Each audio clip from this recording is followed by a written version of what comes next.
ये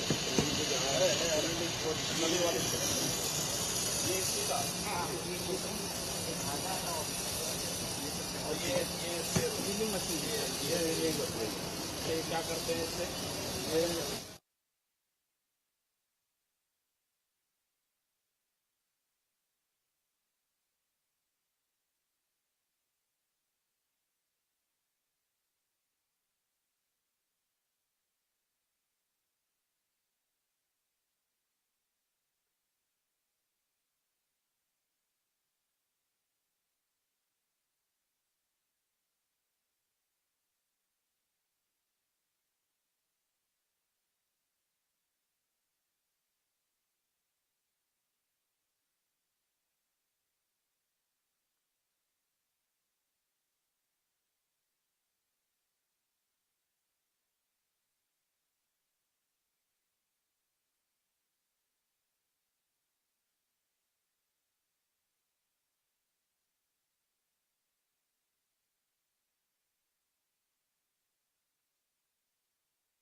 रेशम उद्योग, हथकरघा एवं वस्त्रोद्योग उत्तर प्रदेश जोरदार तालियां। और मंच पर पधारे हैं श्री मनोज कुमार सिंह जी, IAS, मुख्य सचिव उत्तर प्रदेश शासन। लगातार तालियों के साथ ही मंच पर स्वागत करते हैं श्रीमती मोनिका S. गर्ग, IAS, कृषि उत्पादन आयोग उत्तर प्रदेश शासन। और मंच पर पधारे हैं श्री BL मीना, IAS, अपर मुख्य सचिव रेशम विकास विभाग उत्तर प्रदेश शासन। साथ ही स्वागत करते हैं श्री P. शिव कुमार, IFS, सदस्य सचिव केंद्रीय रेशम बोर्ड। और श्री सुनील कुमार वर्मा, IAS, निदेशक रेशम विकास विभाग उत्तर प्रदेश। और इसी कड़ी में मैं विनम्रता पूर्वक अनुरोध करती हूँ माननीय मंत्री जी से, श्री राकेश सचान जी, कि वे माननीय मुख्यमंत्री महोदय जी का अंग वस्त्र भेंट कर उनका अभिनंदन करें, स्वागत करें। जोरदार तालियां हो जाए।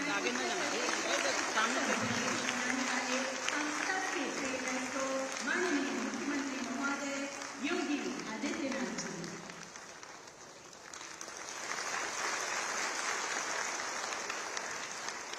मैं विनम्र अनुरोध करती हूँ सदस्य सचिव केंद्रीय रेशम बोर्ड से श्री P. शिव कुमार जी, IFS, कि वे माननीय मुख्यमंत्री महोदय जी को एक स्मृति चिन्ह भेंट करें। यहाँ थोड़ा पीछे थोड़ा खींच लो। अगर ये ना होता तो वहीं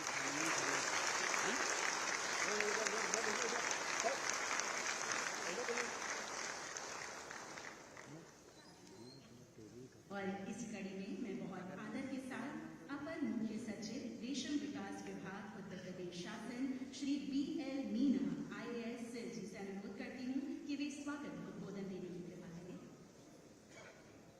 मैं माननीय मुख्यमंत्री जी का आज के कार्यक्रम में आने के लिए हमारे विभाग की तरफ से धन्यवाद देता हूँ। मैं हमारे माननीय मंत्री जी रेशम विभाग काफी धन्यवाद देता हूँ। हमारे मुख्य सचिव महोदय AP सिंह महोदय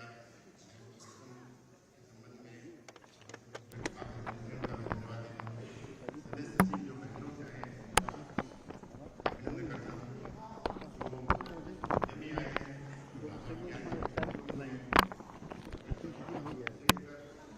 वेस्ट बंगाल, मध्य प्रदेश, उड़ीसा, झारखंड, छत्तीसगढ़ आपका आगमन में स्वागत करता हूँ। उत्तर प्रदेश मुझे बताया गया है हमारे मेंबर साहब ने कि नॉर्थ इंडिया में सबसे अच्छा और सबसे बड़ा रेशम का प्रोड्यूसिंग स्टेट है। यहाँ करीब 7,000 एकड़ में तो प्राइवेट सेक्टर में, 5,000 एकड़ हमारे गाँव में खेती होती है।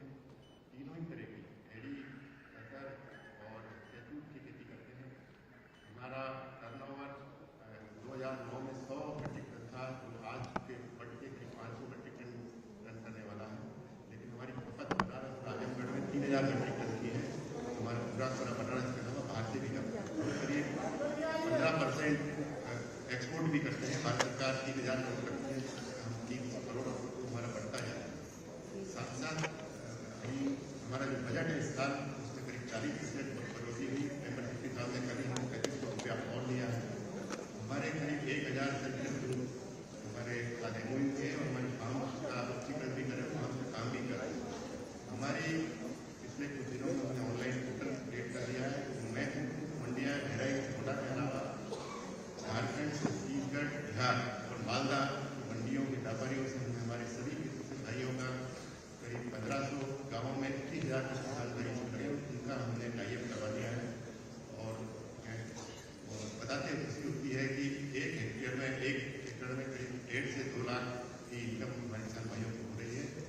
और सेंट्रल सीड बोर्ड द्वारा इस साल सिर्फ समग्र योजना 2 में हमें लाभार्थियों के लिए मशीनों के अलावा भी ट्रेनिंग की व्यवस्था की गई। मैं अपनी बात में समाप्त करता हूँ। माननीय मुख्यमंत्री जी का, माननीय मंत्री जी का पुनः धन्यवाद देता हूँ। जय हिंद। बहुत बहुत धन्यवाद माननीय। और अब हम आप सभी के समक्ष रेशम विकास पर आधारित एक लघु चित्र प्रस्तुत करेंगे। भारतीय संस्कृति और परंपरा के सम्मान रेशमी वस्त्रों के प्रोत्साहन को यशस्वी प्रधानमंत्री नरेंद्र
रेशम उत्पादों के साथ ही यह सिर्फ एक्सपोर्ट ओडीओपी उत्पादों के लिए भी सृजित करेगा नए अवसर। रेशम उद्योग को नया आयाम, उत्तर प्रदेश की नई पहचान।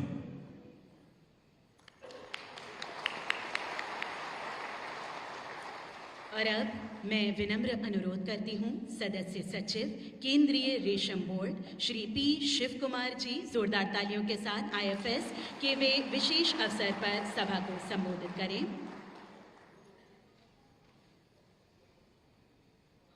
माननीय मुख्यमंत्री महोदय, माननीय मंत्री महोदय, मुख्य सचिव, एडिशनल चीफ सेक्रेटरी मैडम, प्रधान सचिव और हम लोग का उत्तर प्रदेश का director of sericulture mister Sunil Varma ji, रेशम परिवार सबको नमस्कार। सर, केंद्रीय रेशम बोर्ड 1949 में सीमा प्रसाद मुखर्जी सर का नेतृत्व में स्थापन हुआ था। इस साल हम लोग 75 ईयर सेलिब्रेशन कर रहे, प्लैटिनम जुबली सेलिब्रेशन। कब ये बोर्ड स्थापन हुआ था तब हम लोग का देश का रासिल प्रोडक्शन 1200 मीट्रिक टन था। आज हम लोग 39,000 मीट्रिक टन पहुंच गया और अंतर्राष्ट्रीय लेवल में हम लोग द्वितीय स्थान पहुंच चुका है और अंतर्राष्ट्रीय लेवल में हम लोग कंजम्पशन में नंबर 1 जगह पहुंच चुका है। हम लोग का विजन है बाई 2030 हम लोग 50,000 मीट्रिक टन पहुंचना चाहिए। नॉर्दर्न इंडिया में मेनली मलबेरी सिल्क प्रोडक्शन में उत्तर प्रदेश एक मेन स्टेट है। हाईएस्ट रासिल प्रोडक्शन मलबेरी में उत्तर प्रदेश से होता है और कंजम्पशन में भी उत्तर प्रदेश बहुत होता है। लगभग 4,000 मीट्रिक टन कंजम्पशन मेनली हम लोग बनारस सिल्क से लेके बाकी ब्रांड में कंजम्पशन होता है और प्रोडक्शन में 400 मीट्रिक टन हो रहे। लास्ट 10 ईयर्स में उत्तर प्रदेश का रासिल प्रोडक्शन 113 मीट्रिक टन से लेके 400 मीट्रिक टन पहुंच चुका है। हम लोग का मुख्यमंत्री का नेतृत्व में हम लोग एक विश्वास है, हम लोग ये रासिल प्रोडक्शन को हम लोग आगे लेके चाहेंगे। अब प्रेजेंटली हम लोग 400 है, इसको हम लोग 1000 करेंगे और उत्तर प्रदेश का सरकार का अंदर का अलग अलग डिपार्टमेंट है, rural development department, forest department, PWD, सब लोग कन्वर्जेंस स्कीम में ओस्ट प्लांट को हम लोग इंक्रीज कर सकते, उसका तरफ से हम लोग का रासिल प्रोडक्शन के भी आगे लेके जा सकते, ग्रीन कवर बढ़ सकते और हम लोग का कितना भी लोग ये रेशम में मिलजुल के काम कर रहे हैं सबको लाइवलीहुड हम लोग दे सकते। धन्यवाद। बहुत बहुत धन्यवाद माननीय। अब मैं बहुत आदर के साथ आमंत्रित करती हूँ माननीय मुख्य सचिव उत्तर प्रदेश शासन श्री मनोज कुमार सिंह जी IAS के वे इस अवसर पर अपना उद्बोधन देने की कृपा करें।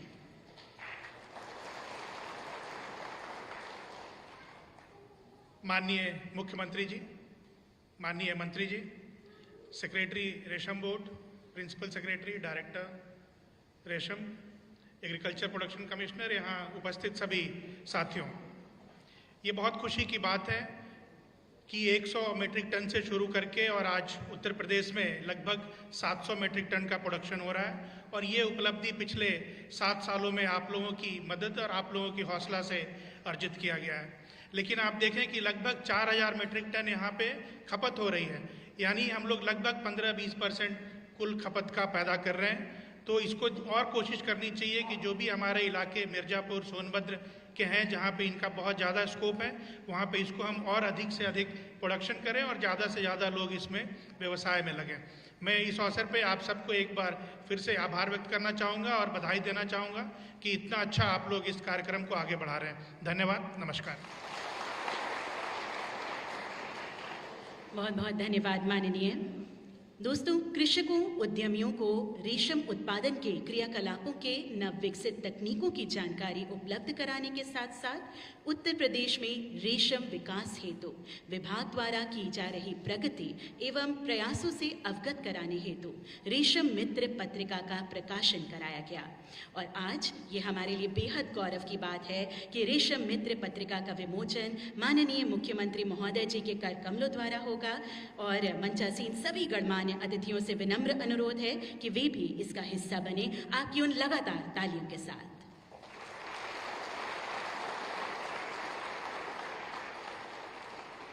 रेशम मित्र पत्रिका जिसके साथ हमारा विश्वास है कि ये पत्रिका रेशम उद्योग के विकास एवं प्रदेश को रेशम उत्पादन के क्षेत्र में आत्मनिर्भर बनाने में सहायक होगी।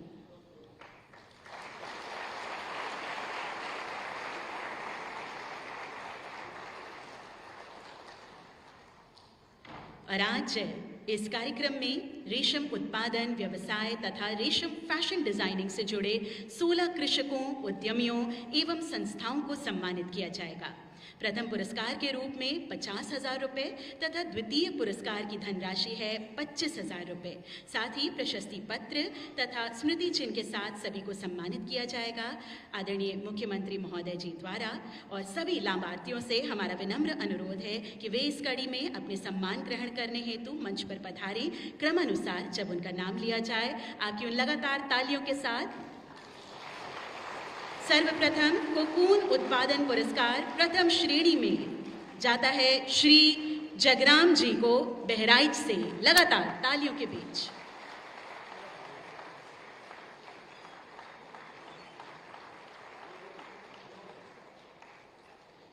इसी कड़ी में कोकून उत्पादन में द्वितीय स्थान पर हैं श्रीमती माला देवी कुशीनगर से। सभी का मनोबल बढ़ाना हमारा कर्तव्य है। लगातार तालियों के साथ सभी का मनोबल बढ़ाएं। कोकून उत्पादन में द्वितीय स्थान पर श्रीमती माला देवी कुशीनगर से।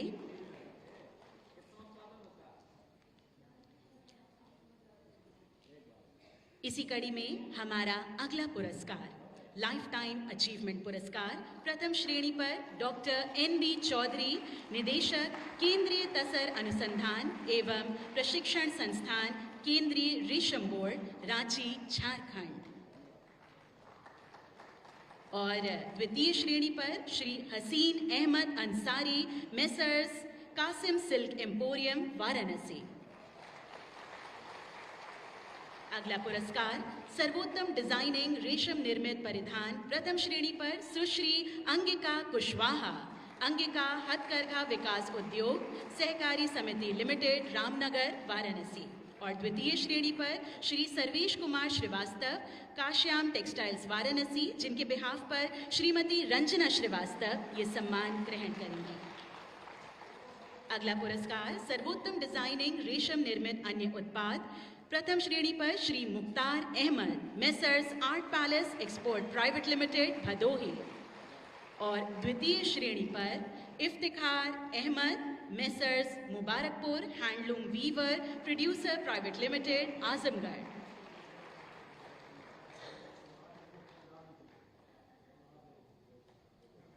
इसी कड़ी में हमारा अगला पुरस्कार है रेशम के फिनिश प्रोडक्ट वस्त्र में नवाचार प्रथम श्रेणी पर श्रीमती अदिति जग्गी रस्तोगी, हजरतगंज, लखनऊ। और द्वितीय श्रेणी श्रीमती संगीता देवड़िया, प्रोफेसर बसंत कन्या महाविद्यालय, वाराणसी। अगला पुरस्कार सर्वोच्च कोया विक्रेता धागा विक्रय में प्रथम श्रेणी पर हैं श्रीमती शशि शुक्ला, अध्यक्ष औद्योगिक रेशम धागा उत्पादन समूह, पीलीभीत। और द्वितीय श्रेणी पर हैं श्री राजनाथ वर्मा, सोनभद्र। अगला पुरस्कार सर्वाधिक वस्त्र विक्रेता रेशम फिनिश प्रोडक्ट प्रथम श्रेणी पर Shri Viresh Shah, messrs JDS design studio private limited, Varanasi. और द्वितीय श्रेणी पर श्री पंकज शाह, कृष्णा सुंदरी कॉटेज इंडस्ट्रीज, वाराणसी। इसी कड़ी में हमारा अगला पुरस्कार कोकून उत्पादन में नवाचार कार्मिकों द्वारा प्रथम श्रेणी पुरस्कार श्री P शिव कुमार जी, IFS सदस्य सचिव, केंद्रीय रेशम बोर्ड, बैंगलोर। और द्वितीय श्रेणी पुरस्कार श्री दशरथी बेहरा, उप सचिव तकनीकी, केंद्रीय रेशम बोर्ड, नई दिल्ली।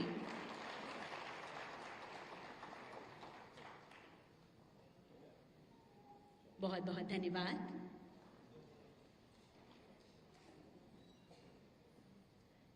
और अब मैं बहुत आदर के साथ आमंत्रित करती हूँ माननीय मंत्री जी को सूक्ष्म, लघु एवं मध्यम उद्यम, खादी एवं ग्रामोद्योग श्री राकेश सचान जी के वे आज के इस विशेष अवसर पर अपने मार्गदर्शन से हमें अनुग्रहित करें।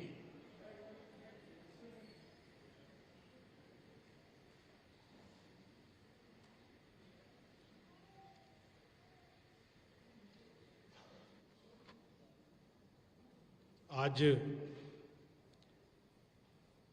पंडित दीनदयाल उपाध्याय रेशम सम्मान समारोह एवं रेशम कृषि कार्यशाला में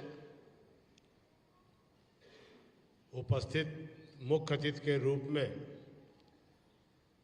हमारे उत्तर प्रदेश के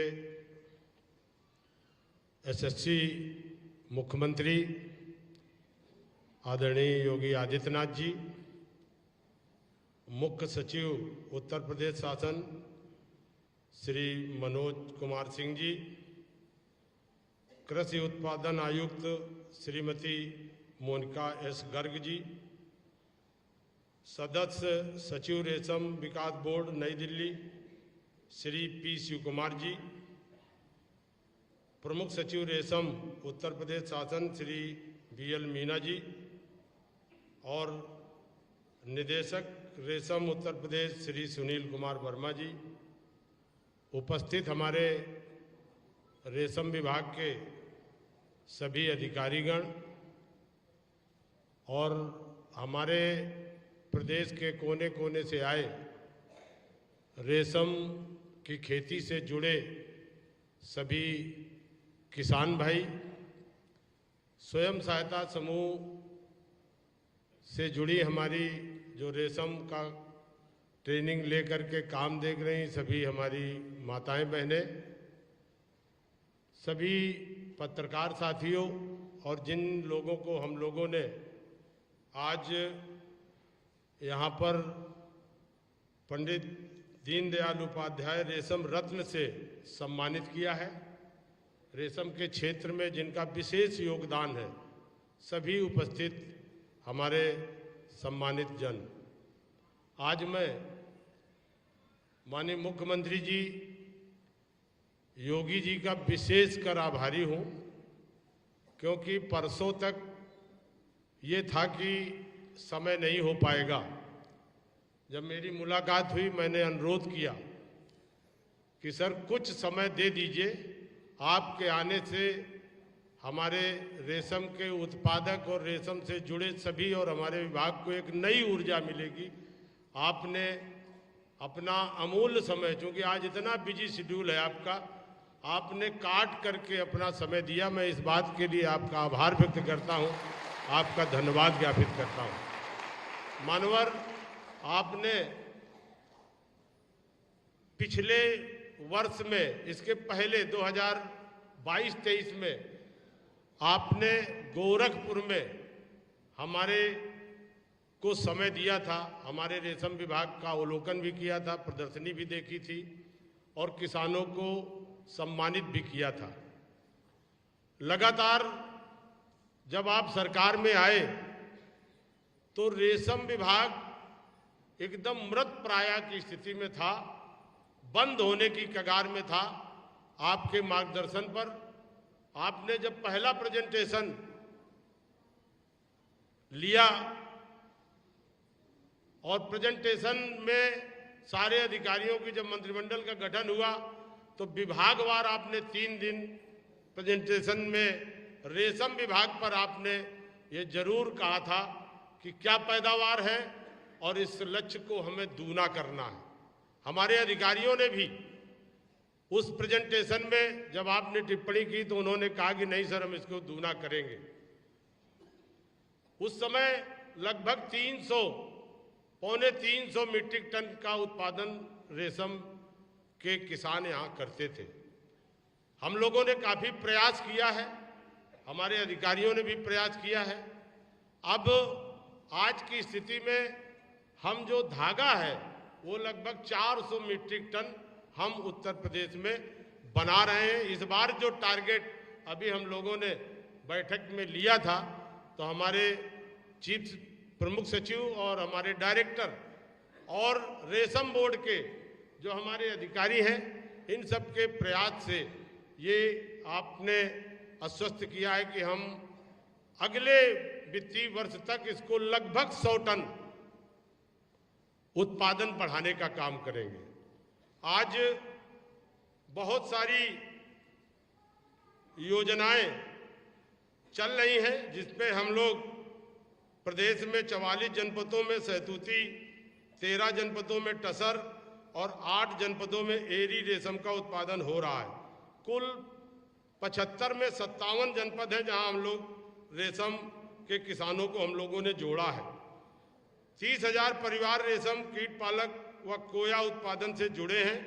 लगभग 33% इसमें महिलाएं हैं। भारत सरकार द्वारा सहायतित सिल्क समग्र 2 योजना के अंतर्गत सहतूत, वृक्षारोपण, कीट पालक, गृह निर्माण, उपकरण क्रय, सिंचाई आदि की सुविधा उपलब्ध कराई जा रही है, जिसमें निर्धारित इकाई लागत में SC/ST को 90% तथा शेष को 75% निःशुल्क अनुदान सहायता तकनीकी दी जा रही है। खेती में औसत आय 50 से 60 हजार प्रति एकड़ के बजाय रेशम की खेती में 1 लाख से 1.25 लाख तक प्रति एकड़ की पैदावार और हमारे किसानों को लाभ मिलता है। प्रदेश में उत्पादित रेशम ककून से प्रदेश में धागा तैयार कराए जाने हेतु निजी क्षेत्र गोरखपुर में, एक राजकीय क्षेत्र में जनपद बस्ती, बलरामपुर, लखीमपुर, कुशीनगर एवं गोंडा में 5 नई मल्टी इंड रीलिंग इकाइयों की स्थापना की गई है, जिसमें 4 मल्टी रीलिंग इकाइयों की स्थापना प्रक्रियाधीन है। 2024-25 में केंद्रीय रेशम बोर्ड की योजना के माध्यम से भूमिहीन 1200 लाभार्थियों को ऑनलाइन पंजीकरण कराते हुए उन्हें कीट पालक, गृह निर्माण एवं उपकरण क्रय हेतु अनुदान सहायता उपलब्ध कराई गई थी।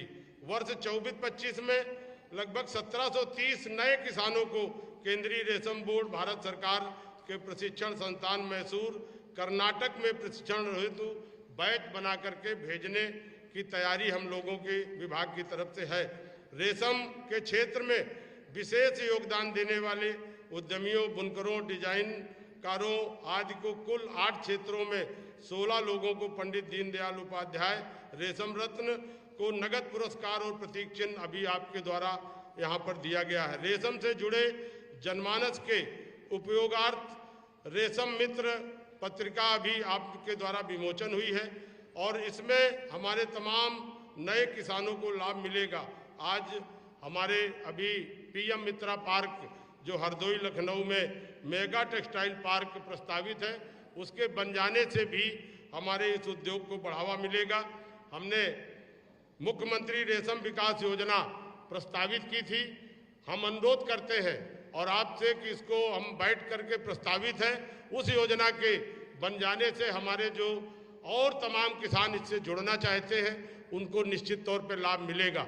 आज रेशम के क्षेत्र में यहाँ के कृषक जुड़ते हैं फिर हट जाते हैं, उसमें कई कारण है मानवर। आपकी प्रेरणा रही, आपने लगातार प्रोत्साहन किया, लगातार आपका प्रयास है कि उत्तर प्रदेश बड़ा राज्य है और यहाँ पर इस राज्य में लगभग 3500 से 4000 मीट्रिक टन की रेशम की खपत है। जब से काशी का कॉरिडोर बन गया, 1 लाख फुटपाल वहाँ हो रहा है। जो भी व्यक्ति काशी में दर्शन करने जाता है तो बनारस में ODOP रेशम की साड़ी है और लोग प्रयास करते हैं कि हम एक साड़ी खरीद के जाएं। और आज जिस तरह से बिक्री बढ़ी है तो वहाँ के लोगों को रेशम के धागा उपलब्ध कराने के लिए पिछले समय हम लोगों ने कर्नाटक की सरकार से अनुरोध किया और वहाँ के मंत्री, वहाँ रेशम बोर्ड के लोग आए और हम लोगों ने एक MOU किया कि बनारस के लोगों को नकली धागा न मिले और कर्नाटक के, क्योंकि कर्नाटक में 1.25 लाख मीट्रिक टन के लगभग रेशम, पूरे देश में सबसे ज़्यादा अगर रेशम का उत्पादन होता है तो कर्नाटक का है। हमारे रेशम बोर्ड के अधिकारी हैं, हमारे चीफ सेक्रेटरी महोदय हैं। चूँकि हमारा विभाग जैसे तैसे माननीय मोदी जी के विजन पर, मोदी जी के मार्गदर्शन पर और हमारे योगी जी के पूरे निर्देश पर हमारा विभाग ये चाहता है कि रेशम का उत्पादन उत्तर प्रदेश में हो और उसके लिए हम लोग प्रयासरत हैं। मैं निश्चित तौर पर आप किसान भाइयों को भी ये चाहूँगा कि ट्रेनिंग, जब हम लोगों ने कर्नाटक के लोगों को बुलाया तो जिस तरह से, चूंकि सेंसिटिव कीड़ा होता है, अभी सर आपने अवलोकन किया, ये पत्ती खा करके और स्वयं लावा छोड़ छोड़ करके अब कैद हो करके और उसी में अपने मृत्यु का पूरा इंतजाम करता है, तब ये रेशम बनता है। और इसको पालने के लिए जिस तरह बच्चे का लालन पालन होता है, अगर उस तरह से कीड़े को साफ सुथरे तरीके से और बहुत अच्छी ट्रेनिंग लेकर के इसकी खेती को किया जाए तो निश्चित तौर पर मेरा मानना है कि मौसम के बाद भी उत्तर प्रदेश में खेती रेशम की हो सकती है।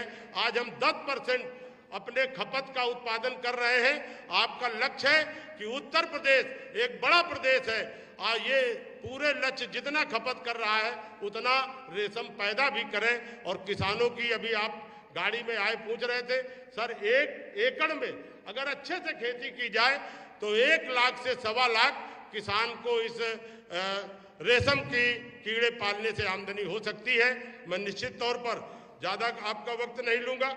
आज उत्तर प्रदेश को आत्मनिर्भर बनाने के लिए कुछ सारी योजनाएं हैं।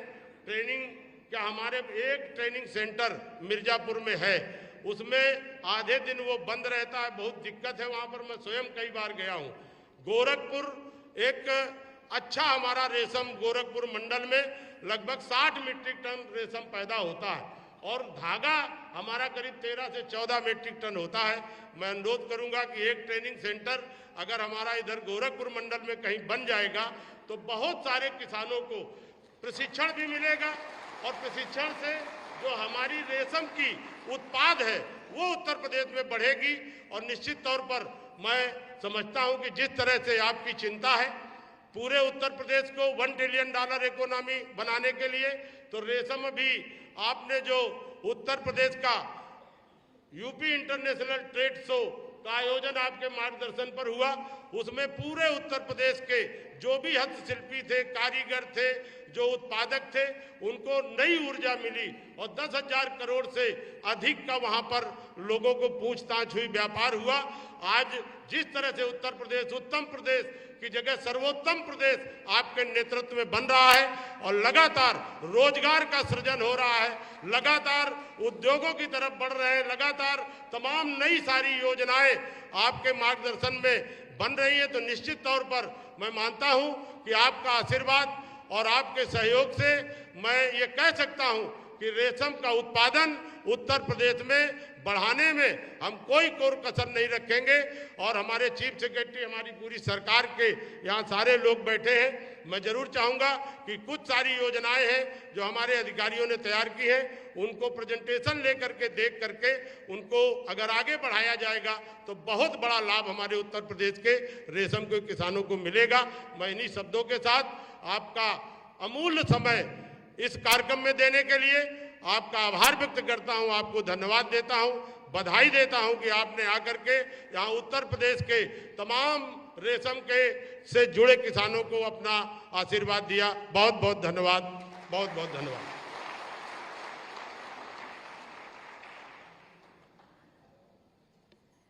बहुत बहुत धन्यवाद माननीय, आपके प्रेरणादायक शब्दों के लिए।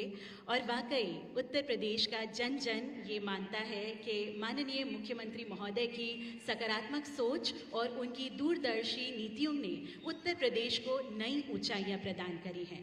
तो आज मैं बहुत आदर के साथ विनम्रतापूर्वक अनुरोध करती हूँ उत्तर प्रदेश के माननीय मुख्यमंत्री महोदय योगी आदित्यनाथ जी से कि वे अपने आशीर्वचनों से हम सभी का मार्गदर्शन करें।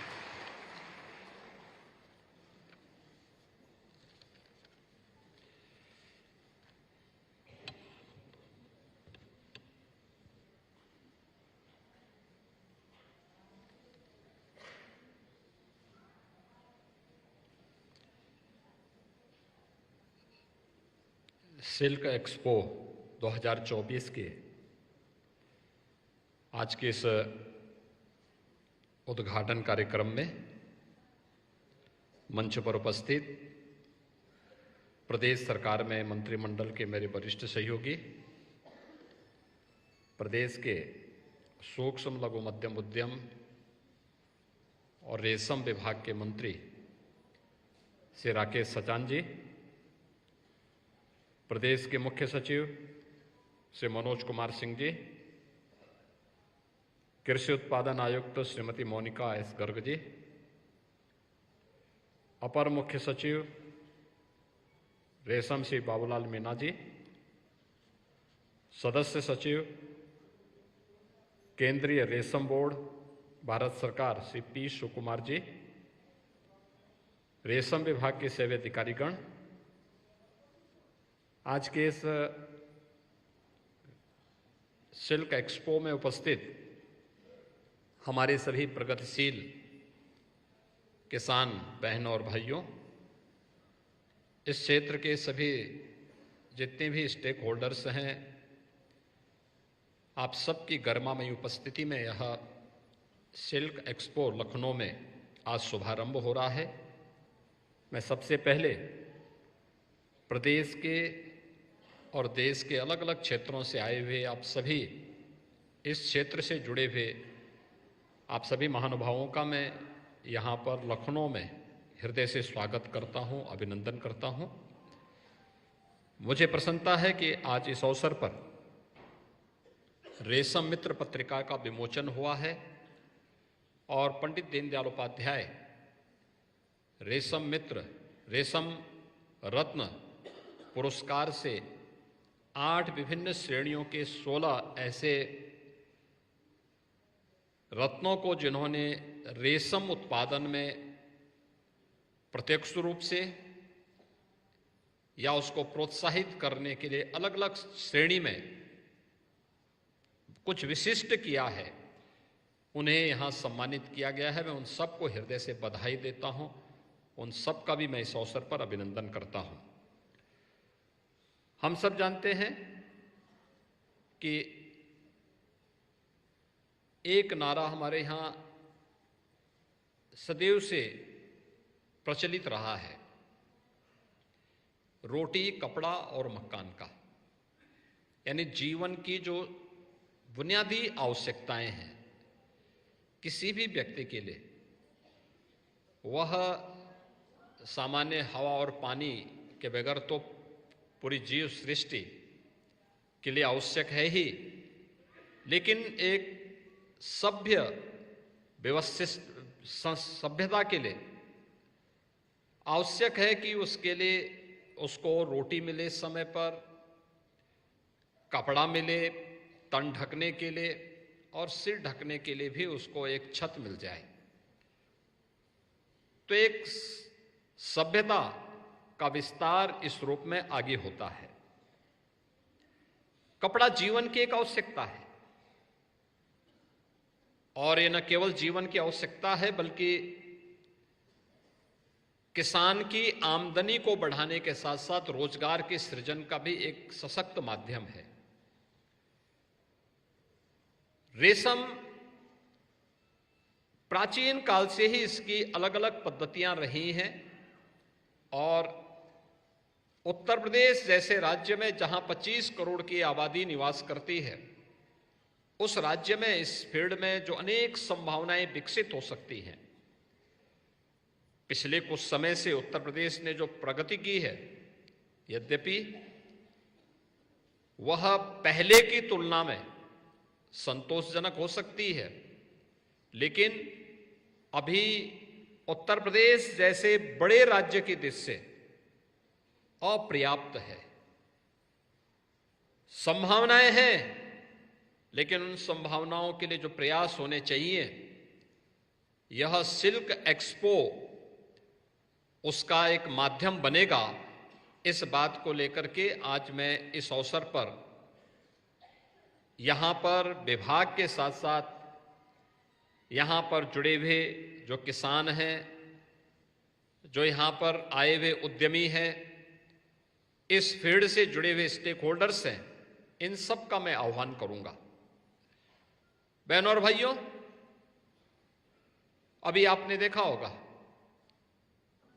उत्तर प्रदेश के अंदर क्या संभावनाएं विकसित हो सकती हैं। और खास तौर पर उत्तर प्रदेश के अंदर जो संभावनाएं हैं, वाराणसी और भदोई दो ऐसे क्षेत्र हैं जहां आजमगढ़ से लेकर के वाराणसी तक, चाहे वो मुबारकपुर की साड़ी हो,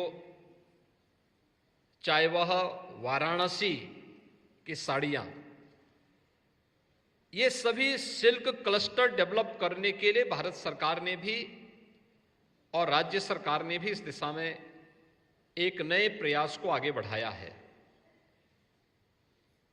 आज भी देश के अंदर, पूरे देश के अंदर वाराणसी की सिल्क की साड़ियां किसी भी मांगलिक कार्यक्रम के लिए लोगों की पसंद बनती हैं। लोग आते हैं बड़े पैमाने पर, और काशी में काशी विश्वनाथ धाम बनने के उपरांत जो पर्यटकों की संख्या वहां बढ़ी है, श्रद्धालुओं की संख्या बढ़ी है, उसने इस व्यापार को एक नई ऊंचाई दी है। आज वाराणसी में एक्सपो मार्ट के माध्यम से ट्रेड फैसिलिटेशन सेंटर बनने के उपरांत इसमें काफी वृद्धि हुई है, काफी तेजी के साथ देखने को मिल रहा है। अब हम लोग जब आजमगढ़ में भी जाते हैं, मुबारकपुर के साड़ी के उद्योग से जुड़े हुए उद्यमियों से बातचीत करते हैं, या वाराणसी के अंदर हम लोग जाते हैं, या मिर्जापुर और भदोई के अंदर जाते हैं और इस सिल्क क्लस्टर के बारे में इसकी प्रगति को देखते हैं, तो लगता है कि इसमें बहुत गुंजाइश है। या उत्तर प्रदेश में पीएम मित्र पार्क, जो टेक्सटाइल पार्क का एक बृहद रूप यहां पर आज आने जा रहा है लखनऊ में, लखनऊ हरदोई बॉर्डर पर लगभग 1000 एकड़ क्षेत्रफल में टेक्सटाइल से जुड़े हुए अलग अलग उद्योग यहां पे लगने जा रहे हैं। ये उत्तर प्रदेश की उन संभावनाओं को प्रदर्शित करने का एक माध्यम है जो यहां पर होने जा रहा है। लेकिन रॉ मटेरियल तो यहां पर हमें स्वयं ही तैयार करना होगा, और किसान अगर इस दिशा में आगे बढ़ते हैं तो केंद्र सरकार के द्वारा इस संबंध में प्रोत्साहन करने के लिए अनेक योजनाएं यहां पर चल रही हैं, जो आपको इस अवसर पर देखने को मिलेगा। और मैं विभाग से भी कहूंगा कि इन्हें इन योजनाओं के बारे में हर जिले के अंदर संगोष्ठी करनी चाहिए, प्रगतिशील किसानों के साथ बैठना चाहिए, उन्हें प्रोसेसिंग के साथ, वहां पर ट्रेनिंग के कार्यक्रम के साथ जोड़ना चाहिए। मेरा मानना है कि केवल गोरखपुर मंडल ही नहीं, बल्कि वाराणसी मंडल, आजमगढ़ मंडल, मिर्जापुर मंडल, लखनऊ मंडल, देवीपाटन मंडल, बस्ती मंडल, इन सभी में ये संभावनाएं बढ़ेंगी, क्योंकि शहतूत की खेती के साथ साथ जो ऐसे क्षेत्र हैं जहां पर, क्योंकि यूपी जैसे राज्य में 9 क्लाइमेटिक जोन है, और इन सभी 9 जोन में अगर आप देखेंगे तो अलग अलग क्षेत्र में अलग अलग प्रकार के कृषि उत्पादों को वहां पर विकसित करने और आगे बढ़ाने का हमारे पास एक अवसर होता है।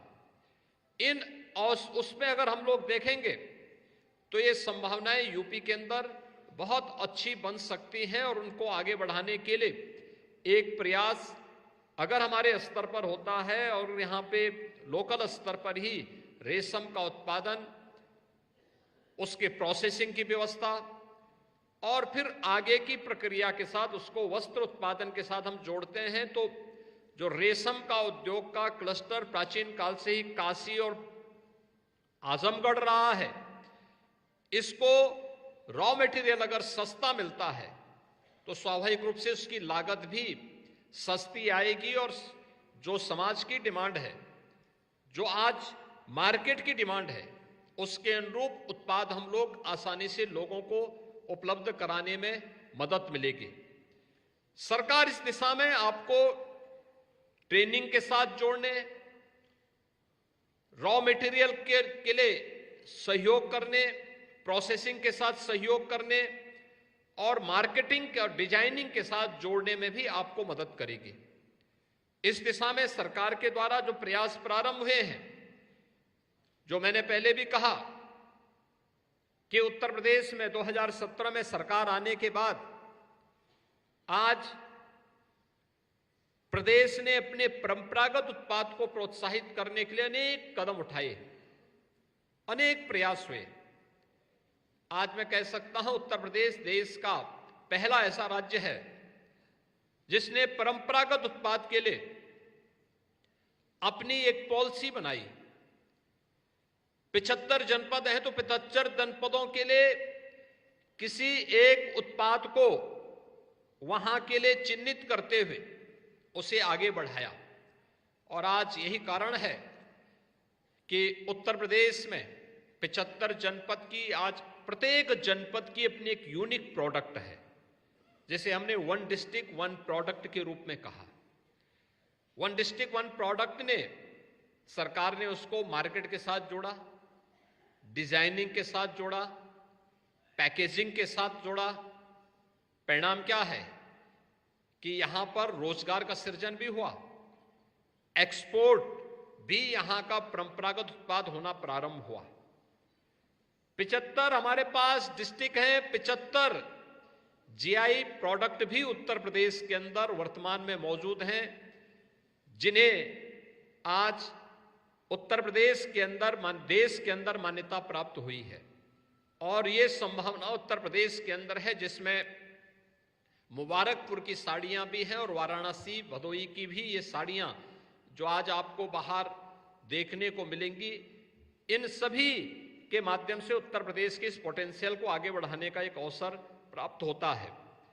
इस सिल्क एक्सपो इस फील्ड में उत्तर प्रदेश की संभावनाओं को आगे बढ़ाने का एक माध्यम बने, इस पर हमें प्रयास करना होगा।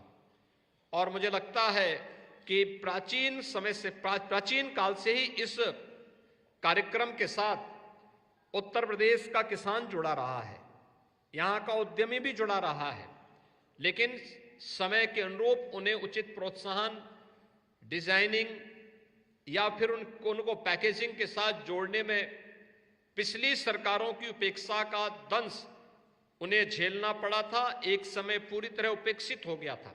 और केवल सिल्क का ही नहीं, बल्कि परंपरागत उत्पाद के प्रत्येक क्षेत्र में हम लोग देखते हैं कि जितने भी ऐसे उत्पाद थे, चाहे वह उत्तर प्रदेश के अंदर, आज आप देखते होंगे, आप भदोई के अंदर जाएंगे तो कारपेट के लिए भदोई इसके लिए विख्यात है। अगर आप जाके देखते होंगे कि अगर आप गोरखपुर में जाएंगे, टेराकोटा का उत्पाद वहां पे आपको प्राप्त होगा। अगर आप वाराणसी में जाएंगे तो सबसे अधिक जीआई प्रोडक्ट आपको अकेले वाराणसी में देखने को मिलेंगे। अगर आप आगरा में और कानपुर में आते हैं तो लेदर का प्रोडक्ट आपको वहां पर देखने को मिलेगा। अगर आप मुरादाबाद में आते हैं तो ब्रॉस के आइटम वहां पर आपको देखने को मिलते हैं। फिरोजाबाद में जाएंगे, ग्लास मिलेगा। मेरठ में जाएंगे तो वहां पर आपको स्पोर्ट्स आइटम देखने को मिलेंगे। यानी अलग अलग जनपद की अलग अलग प्रोडक्ट आज उत्तर प्रदेश के पोटेंशियल को देश और दुनिया के सामने रखता है। और उसके माध्यम से उत्तर प्रदेश आज अपने इस परंपरागत उत्पाद के माध्यम से अपने युवाओं को और अपने उद्यमियों को आगे बढ़ने का एक प्लेटफॉर्म भी उपलब्ध करवा रहा है। ऐसे सिल्क के क्लस्टर भी उत्तर प्रदेश के अंदर जिन क्षेत्रों में विकसित हो सकते हैं और इसमें संभावनाएं बनी हुई है, उसको भी हमें और तेजी के साथ आगे बढ़ाने के लिए एक नया प्रयास प्रारंभ करना होगा।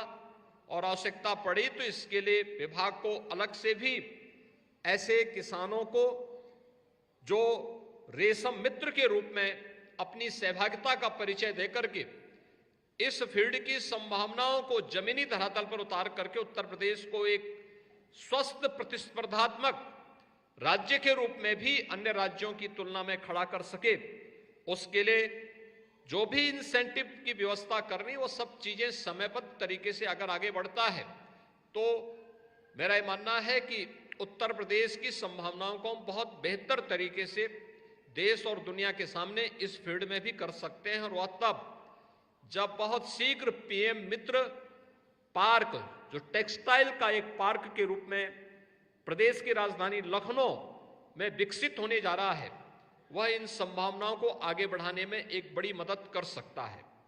बहनों और भाइयों, जब हम रेशम के वस्त्रों की बात करते हैं तो यह विशुद्ध रूप से स्वदेशी तकनीक पर आधारित, लेकिन तकनीक को हमें समयबद्ध तरीके से इंप्रूव भी करना होगा, उसके साथ अपने आप को जोड़ना होगा।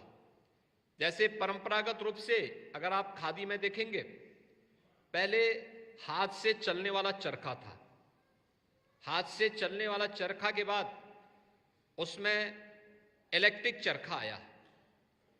अब बिजली का खर्चा बढ़ा, लेकिन उसकी रफ्तार 5 से 10 गुनी अधिक बढ़ गई। अगर आप देखेंगे, अब बिजली के खर्चे को कम करना है तो अब सोलर चरखा भी आ चुका है। ऐसे ही इसमें भी जब हम रेशम के जो भी प्रोडक्ट आते हैं, उस प्रोडक्ट को प्रोसेसिंग के साथ जब जोड़ रहे हैं तो उसकी कताई के कार्यक्रम को जोड़ने के लिए भी उस प्रक्रिया का पालन करते हुए मैं देख रहा था जब सिल्क एक्सपो में कैसे वे लोग उस प्रोसेसिंग के साथ जोड़ करके उसके धागे को बना करके और उसको फिर आगे बढ़ाने का काम कर रहे थे। यानी यह एक विशुद्ध रूप से स्वदेशी तकनीक भी है और स्थानीय स्तर पर अपनी रोजमर्रा के कार्यों को आगे बढ़ाते हुए महिलाओं के स्वावलंबन के लिए भी इसको हम आगे बढ़ा सकते हैं। महिला सशक्तिकरण के लिए जो मिशन शक्ति के अंतर्गत प्रधानमंत्री मोदी जी के विजन के अनुरूप जो कार्यक्रम आगे बढ़ रहे हैं, आखिर उत्तर प्रदेश क्यों नहीं इस दिशा में आगे बढ़ सकता? हम लोग जब दुनिया के अंदर देखते हैं, रेडीमेड गारमेंट्स में दुनिया के छोटे छोटे देश आज अपनी धमक के साथ वहां बढ़े हुए हैं। जिन लोगों के पास संसाधन बहुत कम है, जिनके पास संभावनाएं ना के बराबर है, वे लोग आगे बढ़ चुके हैं। लेकिन हमारे पास संभावना भी है, हमारे पास संसाधन भी है। अगर हम आधी आबादी की एक बड़े तबके को जो कार्य चाहती हैं, अगर हम उन्हें रेशम उत्पादन के साथ जोड़ दें, प्रोसेसिंग के साथ जोड़ दें, रेडीमेड गारमेंट्स के साथ जोड़ दें, डिजाइनिंग के साथ जोड़ लें, मार्केटिंग के साथ जोड़ लें, पैकेजिंग के साथ जोड़ लें, तो आज दुनिया के अंदर रेडीमेड गारमेंट्स में जो छोटे छोटे देश आज अपनी धमक बनाए हुए हैं, उनका स्थान उत्तर प्रदेश और भारत ले सकता है। और इस संभावनाओं को आगे बढ़ाने के लिए प्रदेश सरकार ने तमाम अन्य कदम उठाए हैं। उन कदमों को भी हम लोगों को देखना चाहिए, उसका लाभ भी हमें लेना चाहिए। मुझे पूरा विश्वास है कि ये सिल्क एक्सपो अगले 1 सप्ताह तक यहां पर चल करके रेशम क्षेत्र से जुड़े हुए विभिन्न योजनाओं के बारे में किसानों को, उद्यमियों को और अलग अलग क्षेत्र से जुड़े हुए स्टेक होल्डर्स को इसके बारे में अवगत भी कराएगा, उनके महत्वपूर्ण सुझाव भी लेगा। रेशम उत्पादन के लिए हम और क्या कुछ कर सकते हैं, किस प्रकार का मैकेनिज्म हमें उत्तर प्रदेश के अंदर तैयार करना है कि किसान इसके माध्यम से अधिक उत्पादन करके अधिक मुनाफा कमा सके, इसके लिए कौन से ऐसे प्रयास हो सकते हैं। उन प्रयासों को अगर हम लोग एक्सपो थोड़ी भी उसमें प्रयास कर सकेगा तो यह एक सार्थक दिशा में किसानों की आमदनी को कई गुना बढ़ाने की दृष्टि से अत्यंत उपयोगी सिद्ध होगा। आज के इस अवसर पर मैं एक बार फिर से इस सिल्क एक्सपो के अवसर पर पूरे उत्तर प्रदेश से आए हुए और देश भर से आए हुए इस फील्ड से जुड़े हुए जितने भी स्टेक होल्डर्स हैं, उन सब का मैं हृदय से यहां पर अभिनंदन करता हूं। पंडित दीनदयाल उपाध्याय रेशम रत्न के नाम पर जिन लोगों को आज यहां पर सम्मानित किया गया है, उन सबको मैं बधाई देता हूं और विभाग का मैं आह्वान करता हूं कि वे लोग इस दिशा में अगर उन सभी क्षेत्रों में, चाहे वो वाराणसी मंडल हो, मिर्जापुर मंडल हो, आजमगढ़ मंडल हो या गोरखपुर मंडल या देवीपाटन या लखनऊ मंडल, इन सभी में अगर इनके इससे संबंधित सेमिनार, गोष्ठियां और किसानों के साथ एक संवाद के कार्यक्रम, उनके प्रशिक्षण और इन सभी जनपदों से जुड़े हुए किसानों को फिर उन राज्यों में भेजना और उन राज्यों की इन संभावनाओं को हम आगे बढ़ाने में मदद कर सकेंगे। तो रेशम उत्पादन को अभी हमने 84 गुना बढ़ाने में सफलता प्राप्त की है, लेकिन मेरा ये मानना है कि एक समय वह जरूर आ सकता है जब उत्तर प्रदेश का हमारा किसान रेशम उत्पादन में देश के अंदर अग्रणी राज्यों में गिना जाएगा। आज के इस अवसर पर मैं एक बार फिर से आप सभी का हृदय से स्वागत करता हूं। आप सबको दीपावली की मंगलमय शुभकामनाएं देता हूं। धन्यवाद। जय हिंद। बहुत बहुत धन्यवाद माननीय, आपके आशीर्वचन और मार्गदर्शन के लिए जो निरंतर हमें आगे बढ़ते रहने की प्रेरणा देते हैं। आज माननीय मुख्यमंत्री जी की अनुमति से अब इस कार्यक्रम का उद्घाटन सत्र समाप्त हो रहा है।